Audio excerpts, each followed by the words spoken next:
Welcome to another episode of Behind the Oval. I'm Cody, and I have some questions. With me today, I have Amy Sweeting, product manager of IPS. So, Amy, how are we doing? We're doing good, Cody. We're doing good. Okay. So your role is product manager, Yes. right? If you were to explain that to my 95-year-old grandmother, how would you explain that? Well, my 95-year-old grandmother thinks that I don't have a job because I work at home. So maybe if I'm explaining it to a 5-year-old. Fair enough. So really, I'm just responsible for all of the IPS products in the way that they are marketed out to the broader audience. Pretty much everything for the products has to come past my desk. Okay. So if it's any marketing initiatives, I have to look over things, sign off, and review. I handle a lot of new product development. So if I was explaining this to someone, it's anything new that we want to add to our portfolio of products. I'll review and add that. There's a lot of project management that's actually involved. So anything new that we add to any launches, I'm in charge of pretty much managing those teams and managing that launch from conception and working through some prototyping all the way up to commercialization, getting it ready to launch. Okay. So yeah, yours is a little bit easier, I suppose, or harder to explain than mine is. Somebody goes, "What do you do?" I go, "I'm a media producer." "Oh yeah, what's that?" "I film and take photos." And they go, "Got it. We're good." Awesome. All right. So here's the deal, right? I hear specifications, specs, right, all the time. And to be honest, I really have no idea what that is. Can you kind of run me through that, even at a very high level? Again, we're talking to a 95-year-old grandmother or a 5-year-old, your choice. How do we explain that process to somebody that doesn't know it? Okay, so a specification, if I were to just completely turn it into one major bullet point, is if a building is being built, you have to have a list of products or a list of, I guess essentially just products that you would say, this is what needs to go into this building. So you're almost creating a directory or a Bible for that space. So a specification has multiple different sections. There's sections for windows, there's section for doors, there's sections for the steel studs and concrete that you can use. Anything that would make up this building, from basic building materials all the way up to finishes, is included in this. And so obviously when someone's building a building and you're selling products that are meant to be used in a building, your goal is to try to make it into that big Bible or dictionary of products. So for us, for the interiors, we have a couple different specification sections that we fall within. So we try to target Division 10, which goes after wall protection. There's another division that goes after doors specifically. And then you have furniture and finishes and other types of, I'm trying to remember what the name of that specification section is, but that's where our curtains would fall in. You have different specifications for flooring, and so entrance flooring falls in a smaller subcategory of that finish. So anything that's going to go into a building would be within this whole directory of products. Okay, and who writes a specification? So a specification is usually the responsibility of the architecture firm, and then once they come up with what that specification is, there are finish schedules, which usually are passed to the interior designers, and that's where they list out, here are all of the different paint colors, here are all the different, just any material finish that would apply to that specification. So the architects own it for the larger side of it, I guess I would say, just the overall, and then the really fine detail will come in at least for our products for the interior designer. Okay. So I guess I've heard of VEing before, obviously value engineering us off a project. Where does that take place? Does that take place in the specification then? It'll take place on the finish schedule usually. So a lot of people are looking for, it could happen, I guess, really with both. So if you're looking at, for example, windows, someone could want this like really robust, amazing window and then find out that it's way over budget and they can scale back to a less expensive window that doesn't have all the bells and whistles.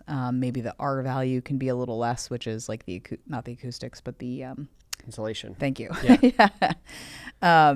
So yeah, it can happen in the specification, but for us, it could happen in, I want this look, but I don't want to pay that dollar amount. So we can substitute out a different like material finish to kind of get a similar look, but for less money. So that happens on the finish schedule. Okay. So how many like versions of this specification are there? Are there a lot, or does it change often?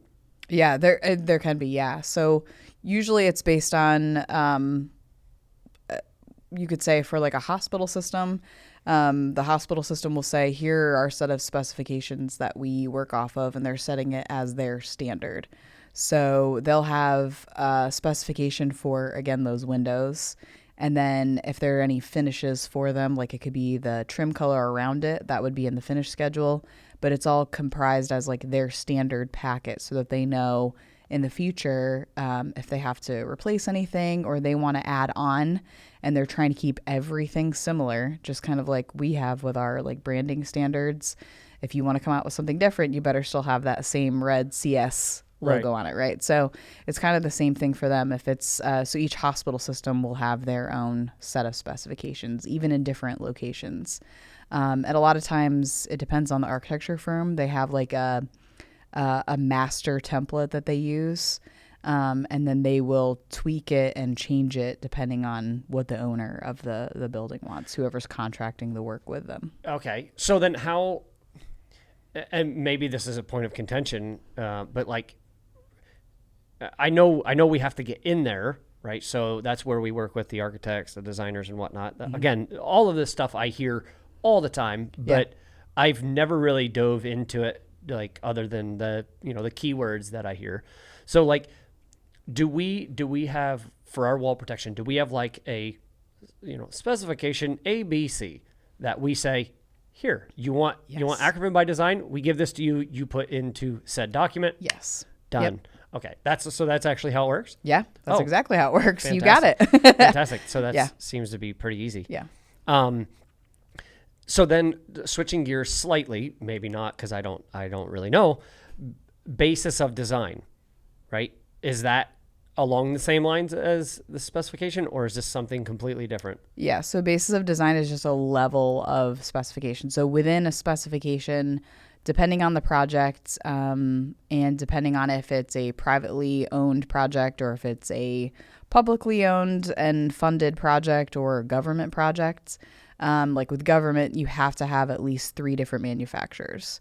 So your specification has to be broad enough to be able to include different manufacturers. If it's a privately held project, for example, let's say I decide that I want to build this huge office building in my backyard. I can dictate that I just want to have one manufacturer that would be approved or basis of design for very specifically what I want for my finishes. So if there's a particular flooring that I know that I want, I'll say, this is basis of design, this is it. I don't want anyone else to come in and say, oh, we have a maple flooring that looks similar. We have a color that's similar. We're saying, no, this is the basis of the design that I am building off of, and I don't want to have any other approved manufacturers. I don't want anyone else to come in and change that. Oh, okay. So, all right. So wait a second. You said they have to have 3. Does that mean 3 like competitors within the same space, or? Yeah. So it would be approved manufacturer is what we see a lot for wall protection in general. So for a government job, they have to be able to see that they're getting like the lowest bid usually is what they're looking for. So they don't want anything. They get kind of scared of the word proprietary because they're like, oh, great, now we can't have other manufacturers written in there. So really what that is it'll just say approved manufacturer. They vetted out that, okay, we are okay with your product. We're okay with this other manufacturer's product. And then the third manufacturer's product, it would all be, again, if we go back to my example of the flooring that I want in this office building that I'm building, I would be okay with X, Y, and Z from all these different manufacturers. Okay, I get it now. So we're good. It promotes healthy competition from what I'm kind of garnering. Right. Yep. Okay. And how much, what's the word I'm looking for? Like behind the scenes goes on in terms of like, hey, like you're my friend. You're writing a specification. I work for X, Y, and Z, right? And you like, there's like that backyard, you know what I mean?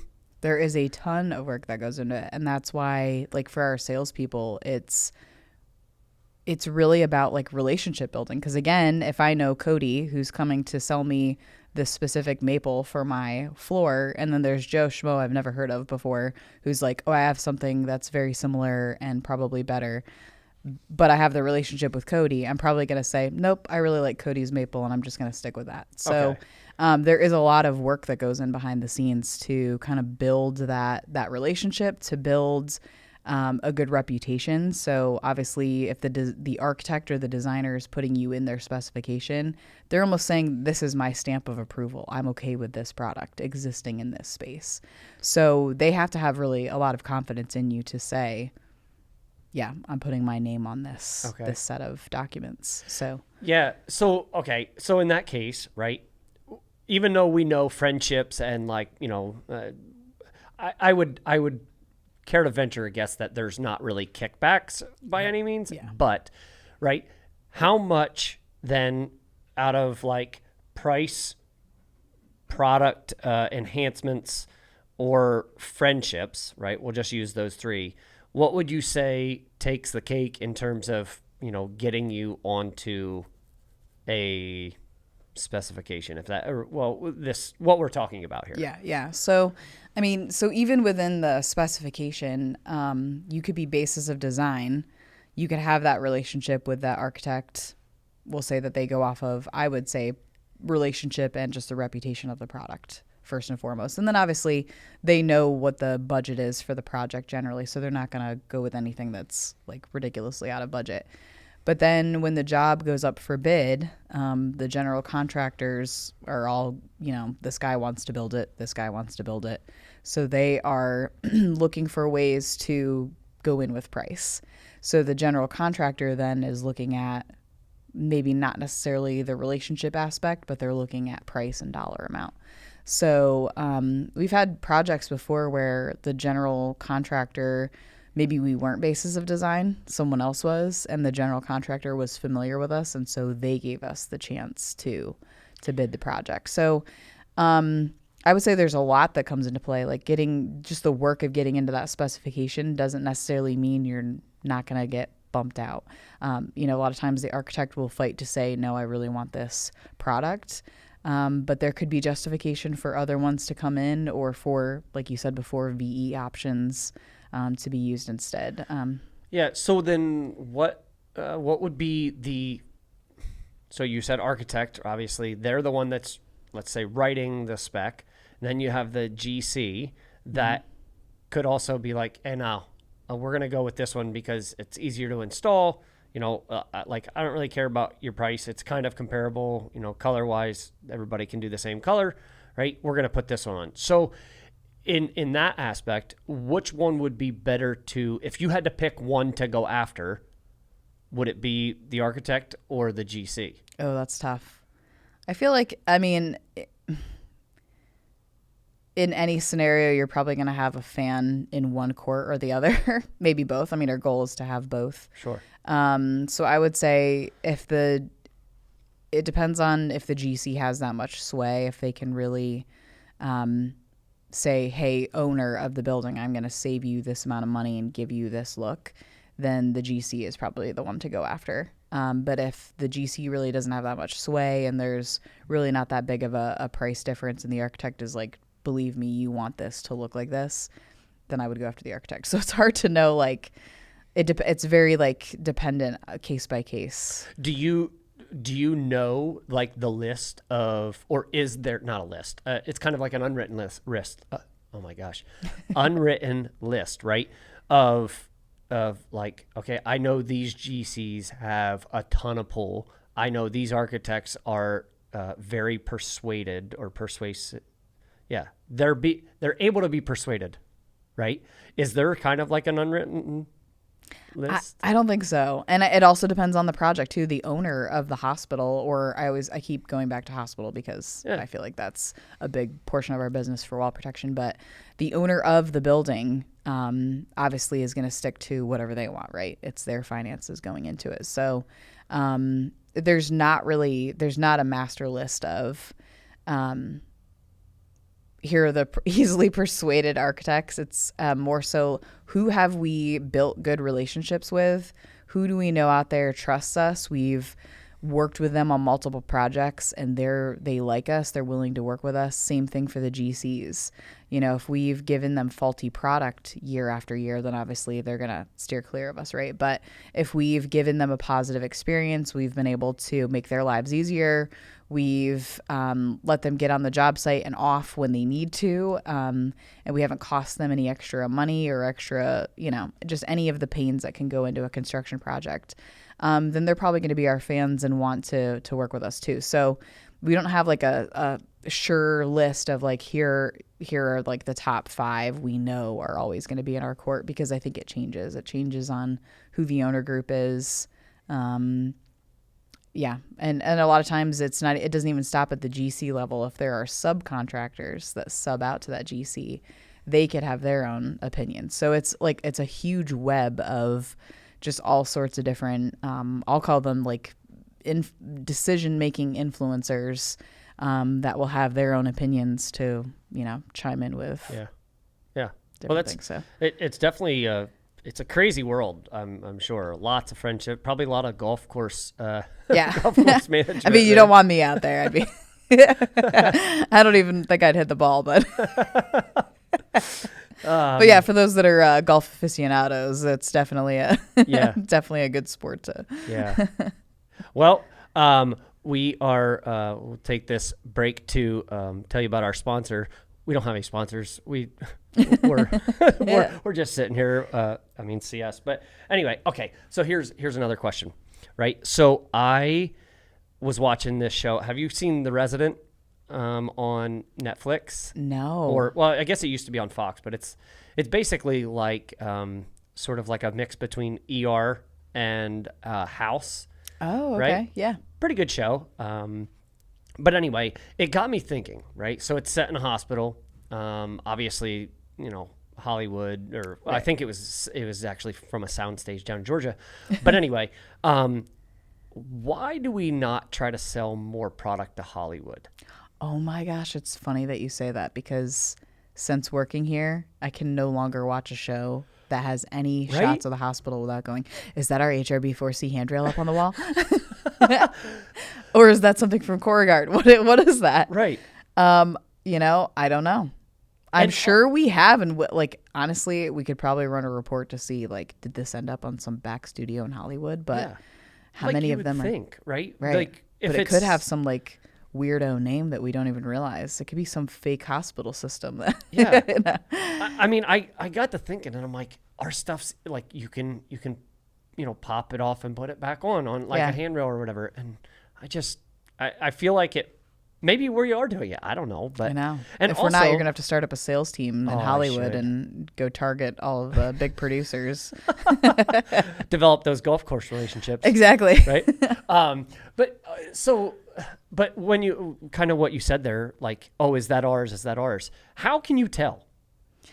Sometimes our profiles, like our HRB20, which I know I'm just speaking Chinese to you right now, but we have some very distinctive profiles, and then there are some that it's kind of hard to tell, like our surface mounted corner guards. Usually you can tell by like some of our competitors, the caps on the top don't fit as nicely. Ours kind of sit up there really nice and look nice. And I'm not just being biased. I've seen both in the field. So a lot of it is just knowing the product, knowing our colors, maybe past colors. It's hard when you're looking at a white versus another white. So sometimes it's just, you can tell by like the profile shape. Other times it's like, yeah, sometimes in those shows I'm like, is that one of ours? And some of them are so old that I'm like, was that ours from like 1981 or? Well, you have like, it's funny though, because you have no idea how many times I walk into a hospital or, well, I don't walk into a hospital a lot, I suppose. I would hope not. Yeah, that's like, good that you don't. I feel the walls. Yeah, thinking, I'm like, oh, look at that. That's probably wall protection. Yeah, it's not. Like, but I feel like I know the feeling of Acrovan and that kind of like, I guess it's suede texture, I suppose. Yep. But like, I'm like, oh man. And then I feel like that it's not wallpaper, but it's not Acrovan. And I'm like, I have no idea what this stuff is. So then what do? I punch it, right? Not hard, but I'm like, cause I want to see, is it like, does it have any give? Right. Is it like, thicker wallpaper? Or is it some sort of plastic? I don't know. I mean, I guess it's the weird things that I think about. Probably why we're doing some of these things, question-wise. You come out of all the hospitals with bruised knuckles. Sure. You're got to test everything. But, yeah, I mean, for the most part, if you are a person that is selling it frequently, like you're in with the samples, like there's a look. You can even tell, like, there's like a special sheen that Acrovan has. But, yeah, I'm not going to lie. There's times that I've gone in and I'm like, is this us or a competitor? Like, and I'm trying to tell based off of like the surface finish, but sometimes you can't tell. Yeah. I can definitely tell the doors. I can tell our doors, and I 1,000% can tell our curtains. Oh yeah, because they have a little tag with a QR code. And I was actually in a hospital the other day. My grandmother had to go in for something, and I went in to visit her, and there was an On the Right Track. And I said to my grandma, I'm like, hey, we make that. And she goes, oh, that's cool. I'm like, she's like, do you make that? I'm like, well, no, I don't. Yeah, I sit there with my sewing machine and sew it up. But yeah, so I can definitely tell that difference. But when it comes to handrails or wall protection, even like louvers and EJC, I know many times I've been walking with like Anthony in the airport. He's like, oh, did you see our EJC? And I'm like, what the hell are you talking about? Oh yeah, that's a whole other like ball game. I would never. Lord. Did I just step on an expansion joy? I didn't even notice. Yeah, he's like, dude, you drove over 4 of them going up the parking garage too. I'm like, I don't know. When you live and breathe it, then you pay attention to it. Yeah. Right. So. But even so, how many people that aren't in this industry or aren't in even, the construction area, and they drive over that stuff and they take it such for granted. They're like, I don't know, it just looked like a piece of rubber. I just figured maybe it fell off a car. Yeah. Sitting there, but it's actually holding a gap between a building and letting it expand and contract. I would say it's successful then, right? If you don't really notice the products, they're not sticking out as like a sore thumb, then I think job well done, right? Absolutely. You're not driving over it going, boy, that was quite the speed bump. Absolutely. I've always had an idea for a video that we like we're there through your entire life, but you just don't notice us. Right. Yeah. So like, obviously birth in a hospital and then like, I don't know, like you're going on your first flight as like a 13-year-old or something, you're crossing EJCs, and ultimately it leads back to being back in the hospital or senior living with a handrail. But so maybe we'll get to do that sometime. Yeah, that would be really cool. Yeah. So, all right. Well, we have one question we're going to pull out of the resin bin, which is now 50% post-consumer recycled content. Bingo. Yes. Bingo. So we have one question. Actually, we have 2 questions here, but you get to pick. Do you want to do 1 or 2? Like side 1 or side 2? Side 1 or like the old tapes. Oh, remember those? Yes. I have some good I accidentally recorded over some amazing shows because I had my first Sony. Your first Sony? Yeah. So, wait, are we talking about like music tapes or are we talking about like I'm talking VHS? about cassette tapes, but also tapes. VHS. But yeah, cassette tapes, you can switch sides. VHS, Absolutely. you can't. A and B. Yeah, exactly. Sure. All right, let's go with side A. Side A. Are you sure about this? No? Okay, let's go to side B. Why don't we just ask both? Okay. Okay, side B. Are clowns scary or funny? I have like no opinion on clowns. I guess like because of it, which I never watched the old one, but when the new one came out, Okay. I was like, why is there some rando creepy guy hanging down in the storm? In the sewers? Yeah. Why are you there? So then it's scary. But I think don't think that they're funny. I don't find them funny at all, but I don't know that I'm scared of them. They're just kind of I suppose it would depend on the environment that you're in, Yeah. right? Yeah. I dated this guy in college whose grandmother was obsessed with little clowns. Oh, boy. And so, like, you walk into her living room and there were all these little clown dolls all over the place. Exactly. And people were like, oh my gosh, that's so scary. I'm like, it didn't scare me. I was just like, this is a weird thing to love. But in that context, right, that could also be scary in terms of like if you're walking through there at like 9 o'clock at night and the lights are kind of off and there's like one All the light little in the eyeballs. back distance that's like glowing on a clown's face, you're like, yeah, I'm definitely not going to make it out of here tonight, right? Yeah. But if you're at like a birthday party and there's a birthday cake in the middle of that room with, clowns everywhere, you're like, I don't really care. Yeah. It is Maybe what it they're is. a little weird, but yeah. Definitely not. I mean, I'm not afraid that they're going to like turn into Chucky or something. But yeah. Yeah, I guess it depends on context for sure. Yeah. Yeah. Or maybe even just the time of day in that case. Because if you're in like a dark alley and you see and a a clown, clown, yeah. Okay, Yeah. that's scary. You're But like- that's just because if I was in a dark alley and anybody popped up, I'd be yeah. scared. But then again, if you're in the same alley and it's 12 o'clock midday, sun right overhead, and you're like, the hell's this guy doing here? Like, who Yeah. dresses up as a clown in the middle of the day? People can see you, right? Must be coming from a child's birthday party. Maybe, right? So you'd probably laugh at him at that point and be like, Yeah. yeah, okay. Yeah. Okay, well, that might settle it for people.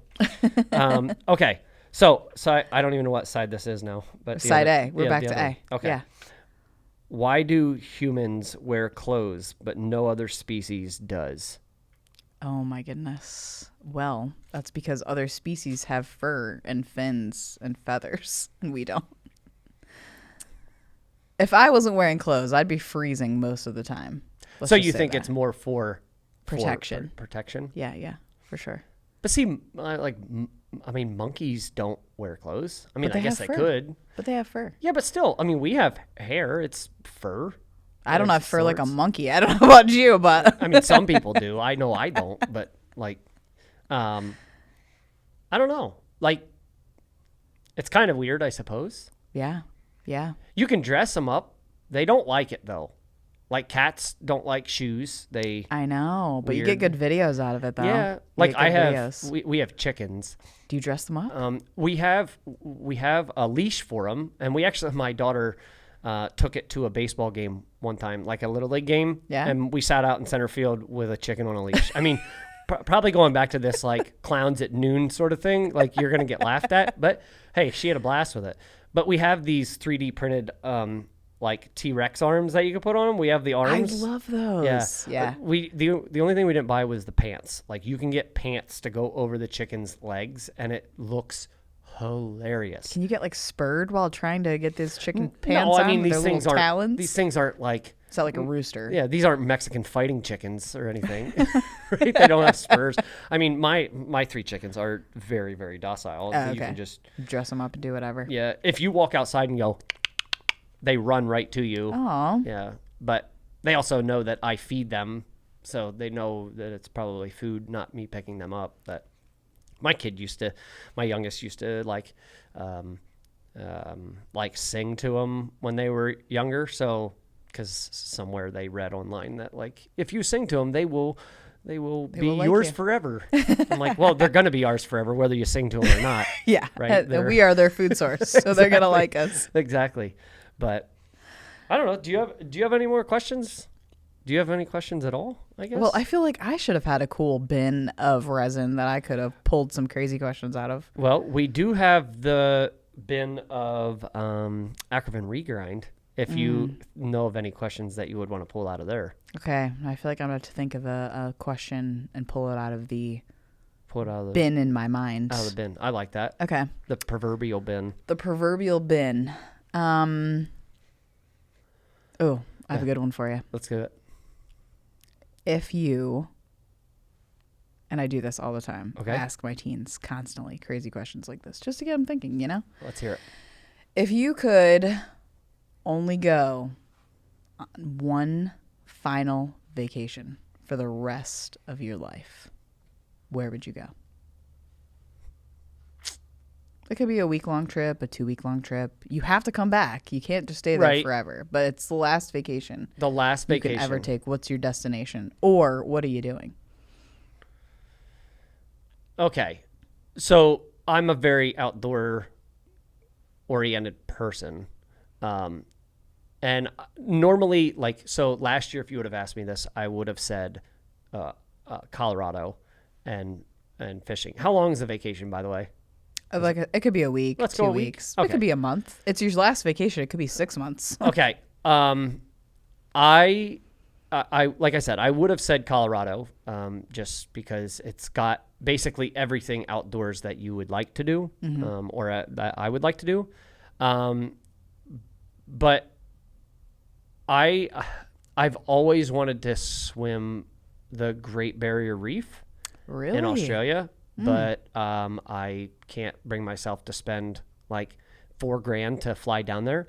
So I keep trying to tell Anthony, send me down to the Australia marketing office. I can help them with some things. Yeah, the people in Sydney would like some help. Yeah. Yeah. Cody wants to get chopped by a great white real bad. Exactly. But yeah, I'm not probably the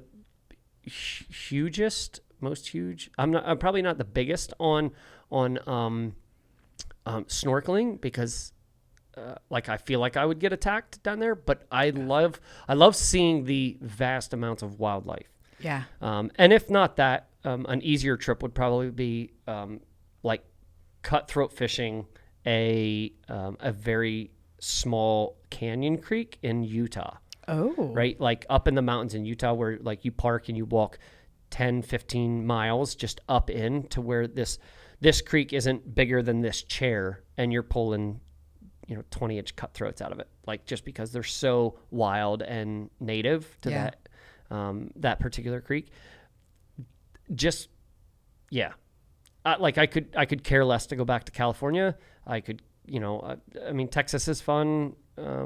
Florida, I hate. I just don't like being too much humidity. Yeah, seriously. Like when you walk outside and sweat, just not for me. Yeah.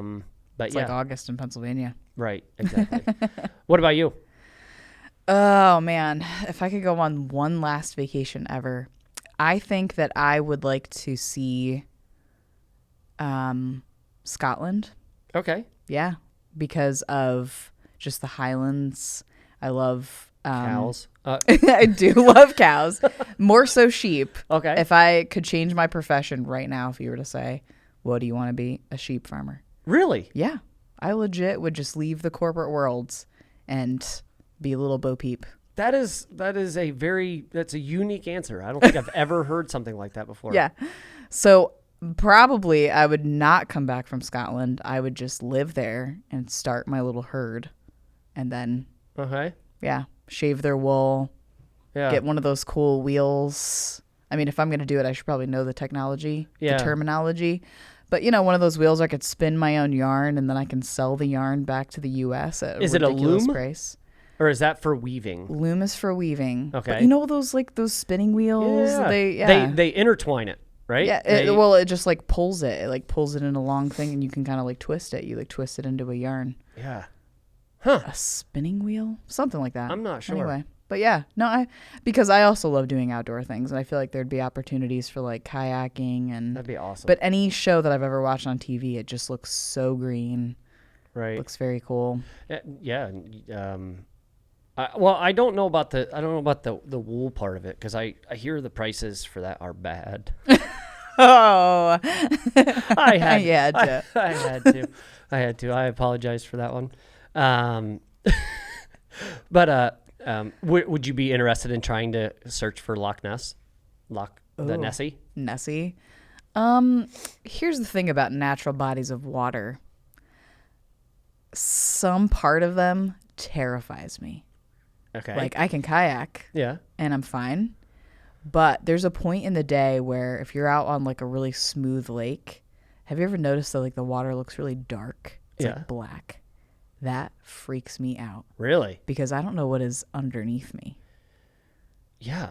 I mean, I don't know. So if people were like, yeah, we're gonna go out onto the water and then we'll have sonar equipment that you can sit on the shore and watch, then yeah, I'd go Okay. after Nessie. But am I gonna go into that water and look around for Nessie? Heck no. No way. Nope. I don't know how those shows even exist. Like, Is that a real thing? People oh my are actually gosh, looking yeah. for her? There are shows all over, like the Discovery Channel and whatnot, that it's just, it's absurd. It's just three guys in a boat going, he's not over here.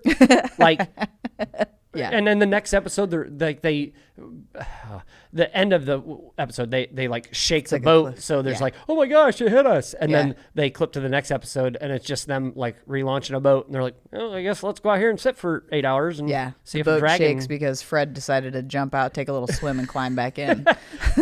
It's kind of absurd. I mean, don't get me wrong. I'm not gonna judge people for believing in that sort of thing. I mean, maybe there is, maybe there isn't. Yeah. But, you know.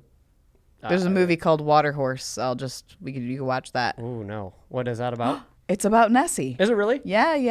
Yep. You got to Water look it up. Horse. I don't know if it's Disney or Pixar. Okay. Oh, so it's an animated film. Yeah, Oh, sweet. Yep. Is it new? I think there's like real life people. It was probably like the early aughts that it came out. Okay. Yeah. I should. You should look it up. Yeah. Yeah. Huh. So yeah, Scotland and Scotland, and the sheep sheep. farmer. Some food. Yeah. That'd be awesome. It would be awesome. Yeah, my mother-in-law went to Scotland. She said she absolutely loved it. Yeah. Oh, and castles. I love exploring abandoned buildings. Okay. And that doesn't scare me. Just things that live underneath water scare me. I'm learning a lot about you, Amy.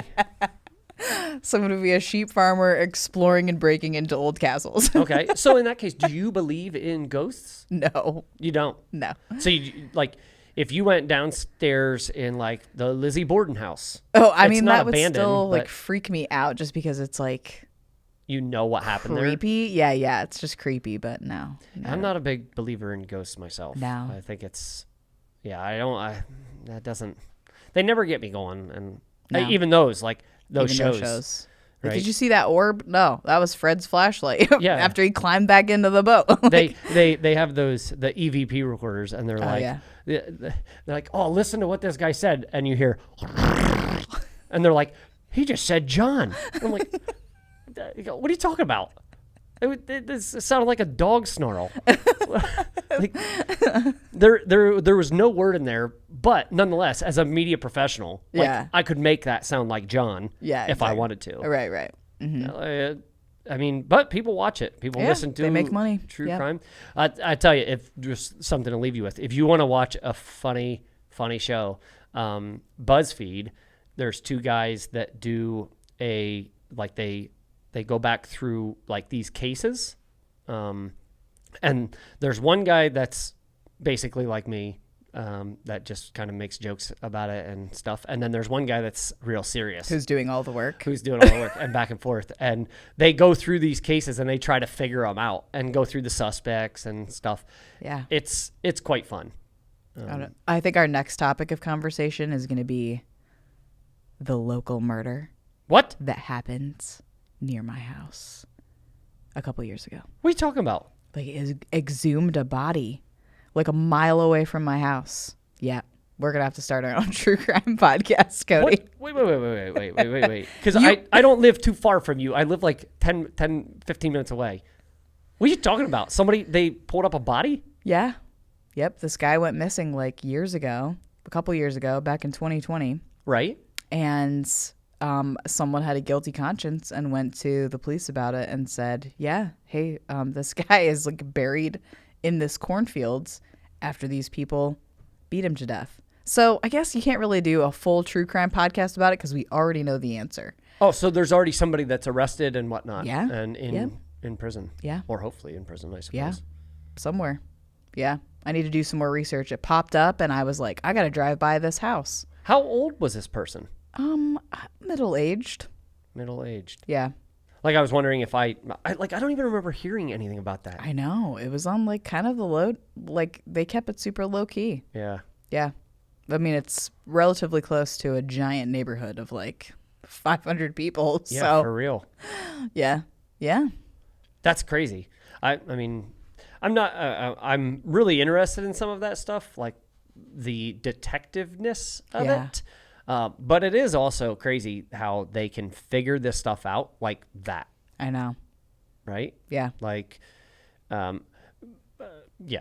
So we don't have to get any Yeah, further I was down gonna that. say I had second session I is had gonna another be story, but we're gonna leave it at that. But well, thanks, Aim, for joining us, and we will be back with another episode some other time. great. Thanks, Cuddy. All right, This was thanks. fun. Yep. Bye. See ya.